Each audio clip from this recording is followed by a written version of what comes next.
नमस्कार, this is again CA Nitin Kanwar.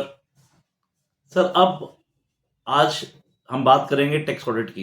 Everybody knows that, क्योंकि मैंने आपको बताया था कैसे जीएसटी ऑडिट चला गया और हमारी इंस्टीट्यूट की रिप्रेजेंटेशन ऑलमोस्ट नेग्लिजिबल थी। बैंक ऑडिट चला गया, हमारी लीडर्स की जो रिप्रेजेंटेशन थी ऑलमोस्ट निल थी। अब टैक्स ऑडिट की बारी है। सर, टैक्स ऑडिट में भी आप सबने सुना है कि 6 महीने में डायरेक्ट टैक्स कोड आ रहा है और डायरेक्ट टैक्स कोड के अंदर सर अब ये बात लिखी गई है, जो कि मैं एक हफ्ते से सोच रहा था कि मैं एक हफ्ते से मुझे अपने सोर्सेज से पता लग गया था कि दो चीजें टैक्स ऑडिट में हो गई, डायरेक्ट टैक्स कोड में होगी। पहला कि सर अब ये पावर सर कंपनी सेक्रेटरी और एसडब्ल्यू को दी जाएगी कि भैया वो टैक्स ऑडिट वो भी कर पाएंगे। और साथ के साथ सर कई चीजें अभी भी इंफॉर्मेशन दब गई है जो मुझे अपने सोर्स से पता लगा है। सर, ये टैक्स ऑडिट की लिमिट 50 करोड़ रुपए कर रहे हैं। अब मेरा क्वेश्चन ये है, सर कितने लोग 50 करोड़ से ऊपर की टर्नओवर वाले क्लाइंट्स हैं? अब क्वेश्चन ये उठता है कि आज की डेट में एक सीए जिसके पास एक साइनिंग की पावर थी, जहां पे वो इंडिपेंडेंटली ऑडिट करके सब बैलेंस शीट में बताता था कि ये कमियां हैं एज पर द लॉ। अब ऐसे केस में बैंक ऑडिट चला गया, जीएसटी ऑडिट चला गया, अब टार की बारी है। और ये तो आपने सुना ही है कि आने वाले टाइम पे सर मिनिस्ट्री बार बार बोल चुकी है कि भैया ईज ऑफ डूइंग बिजनेस के नाम पे हम स्मॉल कंपनीज का भी ऑडिट खत्म कर देंगे। तो मेरा क्वेश्चन ये है कि सर सीए फिर करेगा क्या? क्या हर जगह जॉब करेगा?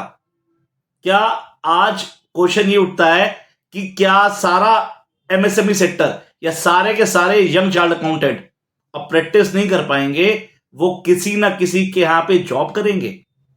और प्लीज अप्रिशिएट कीजिएगा, ये वही एमएसएमई सेक्टर है जो सर ना केवल खुद प्रैक्टिस करता है, कम से कम 10 से 15 या 20-25 लोगों को सभी इंप्लॉयमेंट देता है।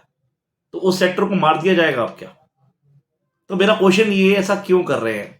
अब आप बोलोगे सर ये तो गवर्नमेंट की मर्जी है, हमारे हमारे जो लीडर्स है वो डिस्कस नहीं कर पा रहे, वो बता नहीं पा रहे हैं। सर मैं बताता हूं कि सर अगर टैक्स ऑडिट को सीए के पास तक विजिट रखना है तो रिप्रेजेंटेशन में क्या बनना चाहिए?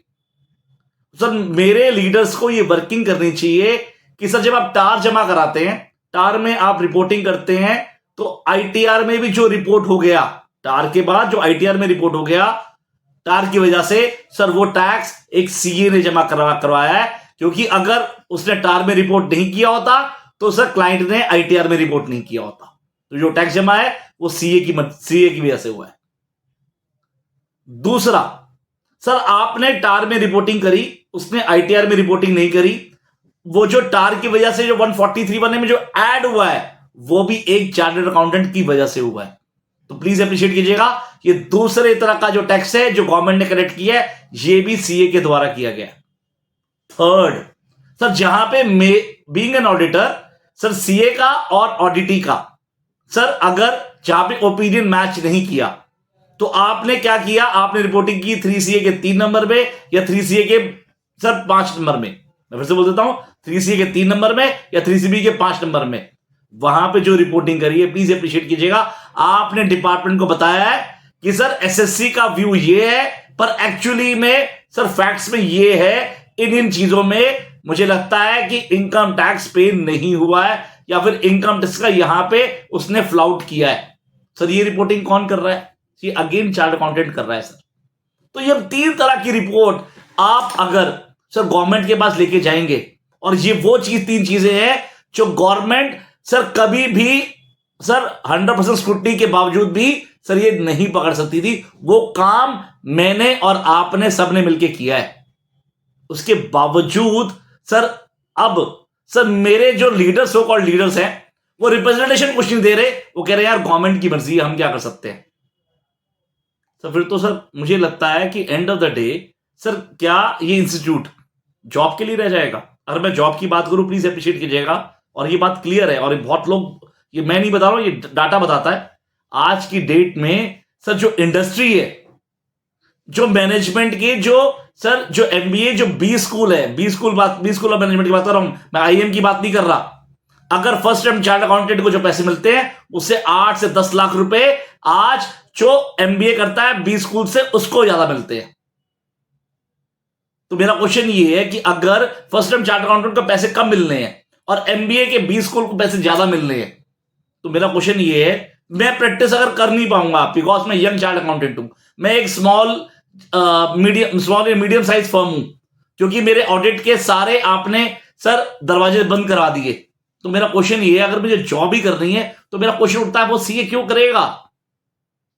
सर प्लीज अप्रिशिएट कीजिएगा सर, मुझ पे मेरे पास पहले ऑप्शन था, मैं जॉब में जाऊं चाहे मैं प्रैक्टिस करूं, पर जिस तरीके से हम ये काम कर रहे हैं कहीं ना कहीं मुझे लगता है सर ना केवल सर ये पूरे देश को धक्का है। क्यों? क्योंकि ये जो एमएसएमई को बचाने का सपना है ना, वो हमारे देश के प्रधानमंत्री का सपना है, वो इस गवर्नमेंट का सपना है। तो मुझे लगता है कहीं ना कहीं सर हम ये बात कन्वे करने में चूक रहे हैं। तो मेरा पर्सनल मानना ये है सर, अगर आज भी मेरे लीडर्स जाग गए जिन्होंने जिस तरीके से मैंने समझाया है, रिप्रेजेंटेशन फैक्ट बेस्ड, मैं अगेन बता रहा हूं आपको सर, लिखने से कुछ नहीं होगा सर, फैक्ट्स इकट्ठे करने पड़ेंगे, फैक्ट्स कोलेट करने पड़ेंगे। ये फैक्ट्स कोलेट करके बताना पड़ेगा सर हमने कितने लाख करोड़ रुपए आपको टैक्स पे करवाया है, ये सिर्फ एक सीए ने करा के दिया है। तो जब तक आप इस फैक्ट्स को सर पुटअप नहीं करोगे बाय फैक्ट्स एंड फिगर्स, तब तक सर मुझे लगता है सर बातें चेंज नहीं होंगी। और ये राइट टाइम है सर। एक बार डायरेक्टर्स कोड सर पास हो गया, उसके बाद अमेंडमेंट नहीं हो पाएगी सर।